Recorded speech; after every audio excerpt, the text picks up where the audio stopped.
man, you in Boston, okay. Yeah. All right, question to both of you guys. Yes. What do you guys want the public to take away most from this film? What's the most important message here? I would say the most important message, quickly answering this, would be human, be the change. Have integrity. That's what I would want you to take from this film, without a shadow of a doubt. Hopefully this pumps up your integrity muscle. That's what I would want. My answer would be, if you're one of those people that sit at home and you see some real stuff going down, and you say, man, I feel really bad about what they are dealing with, to me, you're a part of the problem. And you're completely out of touch with the reality of what people are dealing with. You should never be the person that says, I don't have HIV/AIDS, so I don't care about what they're dealing with. No one in my family has cancer, so I don't care about people that are dealing with cancer.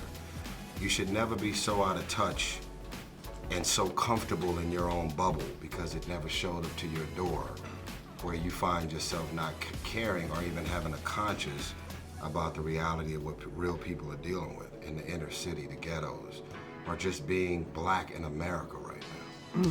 So that all being said, what is the solution? The solution... Not the easy solution, because I don't think there is, but the first step to the solution. Well, first of all, the first step to solution is going to be actually having candid conversations about what's going on. Secondly, the solution is going to be to drive black and brown people to the polls to actually vote. Not vote for the president, vote for your council members, vote for the people that are in your city, vote your mayor out if he's not doing what he's supposed to do. And that's the biggest thing. The second thing I would pitch to you, because you're in an incredible town that actually needs to hear this, the second thing that they need to do is begin to raise their youth in those marketplaces to come back to actually serve those communities. I'm from Gary, Indiana, and that's one of the biggest things that we're getting ready to push there is basically people that come from that environment go away, study criminal justice, and you come back and help begin to be the change. All the talking and walking around, that's not gonna do anything. It's time now to get up and go vote and be active politically. Not just put a hood on an Instagram about it. For some reason, when black people hear vote, they just kind of tune out. But it's like you're sitting at the house complaining about everything that's going on.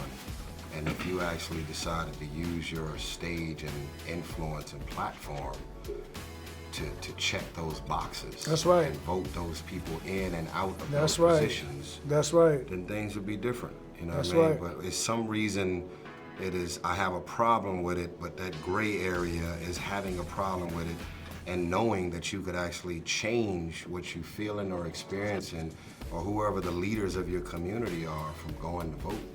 Yeah, and part of that, I'll leave you with this, part of that is that we've been lied to for a very long time. Most minorities believe that they vote do not count. That has been a misconception for the last 60 years, is that when you go vote, don't nobody really count your vote.